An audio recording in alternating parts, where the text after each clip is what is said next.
అధికారంలో ఉన్నప్పుడు ఆయన హవానే వేరు. తాను గుర్తించినోడే లీడర్. ఆయన చెప్పిందే వేదం. పార్టీ క్యాడర్ కంటే తనకంటూ ప్రత్యేక వర్గాన్ని మెయింటైన్ చేశారాయన. పార్టీ పవర్లో నుంచి దిగిపోయింది. ఆ నేత పదవి కూడా పోయింది. అప్పుడు నలిగిపోయిన నేతలంతా ఇప్పుడు గలమెత్తుతున్నారు. ఆ నేత తీరుపై ఏకంగా అధిష్టానానికి ఫిర్యాదు చేశారు. వైసీపీ హైకమాండ్ కూడా ఆ మాజీ మంత్రి మీద యాక్షన్కు రెడీ అయింది. నియోజకవర్గ ఇన్ఛార్జ్ బాధ్యతల నుంచే తప్పిస్తారన్న టాక్ ఉంది.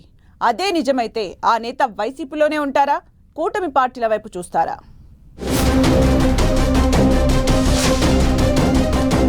పవర్లో ఉన్నప్పుడు క్యాడర్ను పట్టించుకోలేదు, అధికారం కోల్పోయాక ఆ లీడర్ను క్యాడర్ పట్టించుకోవడం లేదు. పైగా అధికారంలో ఉన్నప్పుడు ఆ నేత వ్యవహరించిన తీరుపై అధిష్టానానికి ఫిర్యాదులు వెల్లువెత్తుతున్నాయి. ఏపీ మాజీ డిప్యూటీ సీఎం కొట్టు సత్యనారాయణపై తాడేపల్లిగూడెం వైసీపీ నేతలంతా మాజీ సీఎం జగన్ కు కంప్లైంట్ చేసినట్టు తెలుస్తోంది. కార్యకర్తలను ఇష్టం వచ్చినట్లు తిట్టేవారని, ఎవ్వరినీ పట్టించుకోలేదని, కొట్టు తీరు వల్లే తాడేపల్లిగూడెంలో పార్టీ ఓడిందని చెప్పినట్లు టాక్. అవినీతి అక్రమాల కోసం ఓ వర్గాన్ని మెయింటైన్ చేశారని ఫిర్యాదు చేసినట్లు ప్రచారం జరుగుతోంది. దీంతో కొట్టు సత్యనారాయణకు జగన్ షాక్ ఇవ్వనున్నట్లు చర్చించుకుంటున్నారు వైసీపీ లీడర్లు. తాడేపల్లిగూడెం సెగ్మెంట్ కు మరో నేతను వైసీపీ ఇన్ఛార్జిగా నియమించబోతున్నారని తెలుస్తోంది. తాడేపల్లిగూడెంలో కొట్టు సత్యనారాయణను పార్టీ బాధ్యతల నుంచి పూర్తిగా తొలగిస్తున్నట్లు ప్రచారం జరుగుతోంది. ఇప్పటికే అధిష్టానం ఆయనకు హింట్ ఇచ్చినట్లు తెలుస్తోంది. దేవాదాయ ధర్మాదాయ శాఖ మంత్రిగా 2.5 ఏళ్లు పనిచేసిన కొట్టు సత్యనారాయణ ప్రజలకు అందుబాటులో లేరని, నియోజకవర్గ అభివృద్ధిని పట్టించుకోలేదన్న విమర్శలు ఉన్నాయి. అందుకే తాడేపల్లిగూడెం వైసీపీ ఇన్ఛార్జిగా వడ్డీ రఘురాంను నియమించారని, ఇక అధికారికంగా ప్రకటించడమే ఆలస్యమన్న ప్రచారం జరుగుతోంది. తాడేపల్లిగూడెంలో కాపు సామాజిక వర్గం ఓటర్లే ఎక్కువ.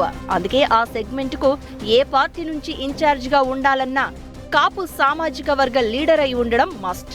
అందుకే AP aqua development authority vice chairman గా పనిచేసిన వడ్డీ రఘురాంని ఇన్ఛార్జిగా నియమిస్తారని తెలుస్తోంది.